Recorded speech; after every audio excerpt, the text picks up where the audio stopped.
ഓരോ വ്യക്തിയും തൻ്റെ ജീവിതത്തെ തൻ്റേതായ രീതിയിൽ നോക്കിക്കാണും. നിങ്ങളുടെ ജീവിതത്തിൽ ചിലപ്പോൾ സന്തോഷം നിറഞ്ഞ അനുഭവങ്ങളുണ്ടാകാം, ചിലപ്പോൾ സങ്കടവും വിഷമവും നിറഞ്ഞ അനുഭവങ്ങളുണ്ടാകാം.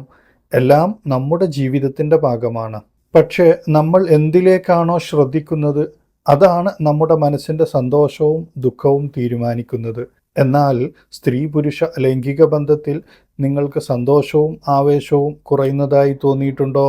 പങ്കാളിയുമായി അടുപ്പം വർദ്ധിപ്പിക്കാനും പുതുമയും വൈവിധ്യവും കൊണ്ടുവരാനും സഹായിക്കുന്ന, പലർക്കും കൗതുകം തോന്നിക്കുന്ന ഒരു വിഷയമാണ് ഇന്ന് നമ്മൾ സംസാരിക്കാൻ പോകുന്നത്. ലൈംഗിക ബന്ധത്തെക്കുറിച്ചുള്ള ചർച്ചകളിൽ വളരെ സുപരിചിതമായിട്ടുള്ള ഒന്നാണ് ഡോഗി പോസ്. നമുക്ക് അതിൻ്റെ പ്രത്യേകതകളും അതുകൊണ്ടുണ്ടാകുന്ന ഗുണങ്ങളും ദോഷങ്ങളും വിശദമായി പരിശോധിക്കാം. ഹായ് ഫ്രണ്ട്സ്, എല്ലാവർക്കും ഇൻറ്റിമേറ്റ് ഇൻസൈറ്റ്സിലേക്ക് സ്വാഗതം. ആരോഗ്യവും മാനസിക ശാരീരിക ബന്ധങ്ങളും സംബന്ധിച്ചുള്ള ശാസ്ത്രീയവും വിശ്വസനീയവുമായ വിവരങ്ങൾ നിങ്ങളിലേക്ക് എത്തിക്കുന്നതാണ് ഈ ചാനലിൻ്റെ ലക്ഷ്യം. നിങ്ങൾക്ക് ആരോഗ്യവുമായി ബന്ധപ്പെട്ട വിലപ്പെട്ട അറിവുകൾ നഷ്ടപ്പെടാതിരിക്കണമെങ്കിൽ ആദ്യമായി ഈ വീഡിയോ കാണുന്നവർ ചാനൽ സബ്സ്ക്രൈബ് ചെയ്യുകയും ബെല്ലൈക്കൺ അമർത്തുകയും ചെയ്യുക. ദീർഘകാലമായി ലൈംഗിക ബന്ധങ്ങളിൽ ഒരേ രീതി തുടരുമ്പോൾ നിങ്ങൾക്ക് എപ്പോഴെങ്കിലും മടുപ്പ് തോന്നാറുണ്ടോ? എന്നാൽ പുതുമയുള്ള രീതികൾ പരീക്ഷിക്കുന്നത് ബന്ധത്തിന് ആവേശവും സന്തോഷവും നൽകും. അതിൽ പ്രധാനപ്പെട്ടതാണ് ഡോഗി പോസ് എന്ന് വിളിക്കുന്ന രീതി. പലർക്കും ഇത് ഇഷ്ടപ്പെടാനുള്ള പ്രധാന കാരണം പങ്കാളിയുടെ സൗന്ദര്യം ഏറ്റവും വ്യക്തമായി കാണാൻ കഴിയുന്ന രീതികളിൽ ഒന്നാണ് ഡോഗി പോസ്. പ്രത്യേകിച്ച് പുരുഷന്മാർക്ക് പിൻഭാഗത്തോടുള്ള ആകർഷണം വളരെ പഴക്കമുള്ള കഥയാണ്. ചിലരൊക്കെ പറയുന്നത് കേട്ടിട്ടില്ലേ, ആണുങ്ങൾ പെണ്ണുങ്ങളുടെ ചന്തിയിലേക്കാണ് നോക്കാറെന്ന്. നിങ്ങൾക്ക് എന്താണ് തോന്നുന്നത്? താഴെ കമൻറ്റ് ചെയ്യുക. പിൻഭാഗത്തിൻ്റെയും ഇടുപ്പിൻ്റെയും ഭംഗിയും സൗന്ദര്യവും ചിലർക്ക് ജന്മനാ ലഭിക്കുന്നതാണ്. ചിലർ വ്യായാമത്തിലൂടെ ശരീരത്തിൻ്റെ രൂപം മെച്ചപ്പെടുത്തുകയും ചെയ്യും. ലൈംഗികതയെ രണ്ട് ശക്തികൾ ആണ് നിയന്ത്രിക്കുന്നത്, അഥവാ സ്ത്രീ ശക്തിയും പുരുഷ ശക്തിയും. ഇവ ഒരുമിക്കുമ്പോൾ മാത്രമേ ബന്ധത്തിന് ഗാഢതയും ആവേശവും ലഭിക്കൂ. ഏത് തരത്തിലുള്ള ബന്ധമായാലും ഈ രണ്ടു ശക്തികളും ഒരുമിക്കുമ്പോൾ തന്നെയാണ് ആ അനുഭവം പൂർണ്ണമാകുന്നത്. ഡോഗി പോസിന് മറ്റൊരു പ്രത്യേകതയുണ്ട്. പങ്കാളികൾ പരസ്പരം മുഖാമുഖം കാണുന്നില്ല. അതിനാൽ ചിലർക്ക് കൂടുതൽ സ്വാതന്ത്ര്യത്തോടെ സ്വന്തം വികാരലോകത്തിൽ അലിഞ്ഞു ചേരാൻ കഴിയുന്ന രീതിയാണ് ഇത്. പലർക്കും അത് കൂടുതൽ സ്വാഭാവികവും ആശ്വാസകരവുമായ അനുഭവം നൽകുന്നു. അഥവാ ഇതുകൊണ്ട് പലർക്കും ഇത് കൂടുതൽ ആസ്വദിക്കാനാകും. ഒരേ രീതിയിൽ തുടർന്നാൽ ബന്ധം വിരസമാകും. അതുകൊണ്ട് തന്നെ പലർക്കും ഡോഗി പോസ് ഉൾപ്പെടെയുള്ള വിവിധ രീതികൾ പരീക്ഷിക്കാൻ ഇഷ്ടമാണ്. ഓരോ രീതിയും ബന്ധത്തിന് പുതിയ രസം നൽകുകയും ബന്ധത്തിലെ മടുപ്പ് ഇല്ലാതാക്കുകയും ചെയ്യുന്നു. ഈ രീതികൾ പരീക്ഷിക്കുന്നവർക്ക് സാധാരണയായി ആത്മവിശ്വാസവും പങ്കാളിയുമായി തുറന്ന ആശയവിനിമയ ശേഷിയും കൂടുതലായിരിക്കുമെന്ന് പറയപ്പെടുന്നു. അങ്ങനെയെങ്കിൽ അത് ബന്ധത്തെ കൂടുതൽ ശക്തമാക്കാൻ സഹായിക്കും.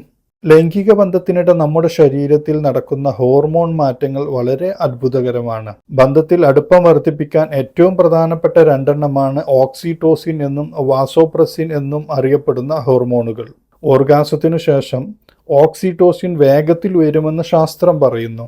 ഈ ഹോർമോൺ പലപ്പോഴും ലവ് ഹോർമോൺ എന്നും വിളിക്കപ്പെടുന്നു. കാരണം ഇത് പങ്കാളിയോട് ഒരു മാനസിക ബന്ധം സൃഷ്ടിക്കുന്നു. അതിനാൽ തന്നെയാണ് ദാമ്പത്യത്തിൽ സ്നേഹം, വിശ്വാസം, കരുതൽ എന്നിവ വർദ്ധിക്കുന്നത്. ഓക്സിറ്റോസിൻ്റെ അളവിൽ മാറ്റം വരുമെന്ന് ശാസ്ത്രം പറയുന്നു എന്ന് ഞാൻ പറഞ്ഞത് ഒരു പഞ്ചിനു വേണ്ടി പറഞ്ഞതല്ല. 9 പുരുഷന്മാരിലും 13 സ്ത്രീകളിലും രക്തത്തിലെ ഓക്സിറ്റോസിൻ അളവ് അളക്കുന്ന ഒരു പഠനത്തിൽ രതിമൂർച്ച സമയത്ത് അടിസ്ഥാന ഘട്ടത്തെയും ഉത്തേജന ഘട്ടത്തെയും അപേക്ഷിച്ച് ഗണ്യമായ വർധനവ് കണ്ടെത്തിയെന്ന് അമേരിക്കയിലെ നാഷണൽ ലൈബ്രറി ഓഫ് മെഡിസിൻ പ്രസിദ്ധീകരിച്ച ഒരു റിപ്പോർട്ടിൽ പറയുന്നു. അവരുടെ തന്നെ മറ്റൊരു റിപ്പോർട്ടിൽ പറയുന്നു, ആരോഗ്യമുള്ള 12 സ്ത്രീകളെ ഉൾപ്പെടുത്തി നടത്തിയ മറ്റൊരു പഠനത്തിൽ ലൈംഗിക ബന്ധത്തിന് മുമ്പുള്ളതിനേക്കാൾ 1 മിനിറ്റിനുള്ളിൽ ഓക്സിറ്റോസിൻ അളവ് ഗണ്യമായി ഉയർന്നതായി കണ്ടെത്തി. നമുക്കെല്ലാവർക്കും സുപരിചിതമായ വിക്കിപീഡിയയിൽ പ്രസിദ്ധീകരിച്ച ഒരു ലേഖനത്തിൽ പറയുന്നു, ലൈംഗിക ഉത്തേജന സമയത്ത് ഓക്സിറ്റോസിൻ അളവ് ഉയരുകയും രതിമൂർച്ചയിൽ അത്യുന്നതിയിലെത്തുകയും ചെയ്യുമെന്ന് ഒരു സമഗ്ര പഠനം സ്ഥിരീകരിക്കുന്നു. എന്നിരുന്നാലും വ്യക്തികൾക്കിടയിൽ അളവ് വ്യത്യാസപ്പെടുന്നു. ചുരുക്കത്തിൽ ശാസ്ത്രീയ അളവുകൾ അടിസ്ഥാനമാക്കി രതിമൂർച്ചയുടെ സമയത്ത് ഓക്സിറ്റോസിൻ അളവ് വർദ്ധിക്കുന്നുവെന്ന് പറയുന്നു. ലൈംഗിക ബന്ധത്തിൽ ഏർപ്പെടുന്ന സമയത്ത് ഏതെല്ലാം ഹോർമോണുകൾ വർദ്ധിക്കുന്നു, ശരീരത്തിൽ എന്തെല്ലാം മാറ്റങ്ങൾ പ്രകടമാകുന്നു, ഓരോ ഹോർമോണുകളും എങ്ങനെ പ്രവർത്തിക്കുന്നു, ഇതൊക്കെ വിശദമായി പറഞ്ഞ മുകളിൽ ഐ ബട്ടണിൽ കാണിക്കുന്ന ഒരു വീഡിയോ മുമ്പ് പോസ്റ്റ് ചെയ്തിട്ടുണ്ട്. താല്പര്യമുള്ളവർ അത് പോയി കാണുക. ഇനി നമ്മൾ മുമ്പ് പറഞ്ഞ വാസോപ്രസിൻ എന്ന ഹോർമോണിനെ കുറിച്ച് പരിശോധിക്കാം. വാസോപ്രസിൻ പുരുഷന്മാരുടെ ലൈംഗിക ഉണർവിൽ പ്രധാന പങ്ക് വഹിക്കുന്നു.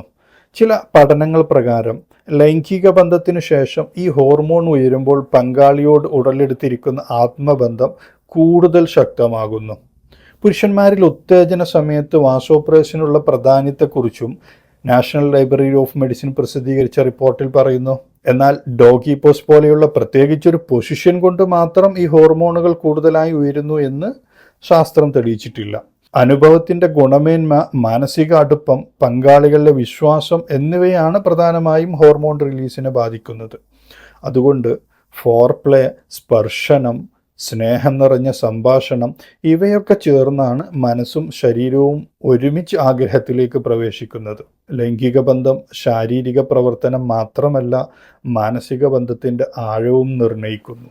ഇനി നമുക്ക് ഇതിനെക്കുറിച്ച് കാമസൂത്രയുടെ രചയിതാവായ വാത്സ്യായനൻ എന്തു പറഞ്ഞുവെന്ന് പരിശോധിക്കാം. വാത്സ്യായനൻ ഡോഗിപോസ് എന്ന ആധുനിക പദം ഉപയോഗിച്ചതായി നേരിട്ട് രേഖകളൊന്നുമില്ല. പക്ഷെ ക്ലാസിക്കൽ ലൈംഗിക സാഹിത്യത്തിൽ ഈ രീതിയെ വിവരിക്കുന്ന ചില പരാമർശങ്ങൾ കാണാം. 4 കാലിൽ നിൽക്കുന്ന ഒരു പശുവിൻ്റെ രീതി എന്ന പരാമർശമാണ് ഇതിനെ സൂചിപ്പിക്കുന്നത്. അതിങ്ങനെയാണ്: ഒരു സ്ത്രീ ഒരു ചതുരാകൃതിയിൽ കൈകളിലും കാലുകളിലും നിൽക്കുമ്പോൾ അവളുടെ കാമുകൻ ഒരു കാളയെപ്പോലെ അവളെ പ്രാപിക്കുന്നു എന്ന് പറഞ്ഞുകൊണ്ടുള്ള വിശദീകരണം നൽകുന്നു. ഈ സമ്പന്നമായ രൂപവിവരണം പിൻഭാഗത്ത് അടുപ്പത്തിൻ്റെ ആശയം മനോഹരമായും പ്രതീകാത്മകമായും പകർത്തുന്നു. ഇപ്പോൾ നമ്മൾ പറയുന്ന ഡോഗിപോസ് പോലുള്ള ആധുനിക ശരീരഘടനാപരമായ പദാവലി ഇല്ലാതെ തന്നെ ലൈംഗിക ബന്ധത്തിൻ്റെ വൈവിധ്യങ്ങൾ പണ്ടുകാലം മുതൽ നിലനിൽക്കുന്നു. അതിനാൽ നിങ്ങൾക്ക് താല്പര്യമുള്ള ഏത് രീതിയും പങ്കാളിയുടെ പൂർണ്ണ സമ്മതത്തോടെ പരീക്ഷിക്കാം. ഈ വീഡിയോ നിങ്ങൾക്ക് ഉപകാരപ്പെട്ടെങ്കിൽ ലൈക്ക് ചെയ്യാനും കമൻറ്റ് ചെയ്യാനും ഹൈപ്പ് ചെയ്യാനും മറക്കരുത്. സബ്സ്ക്രൈബ് ചെയ്യാനും മറക്കരുത്. നിങ്ങളുടെ സുഹൃത്തുക്കളുമായി ഷെയർ ചെയ്യാനും മറക്കരുത്. അടുത്ത വീഡിയോയിൽ വീണ്ടും കാണാം.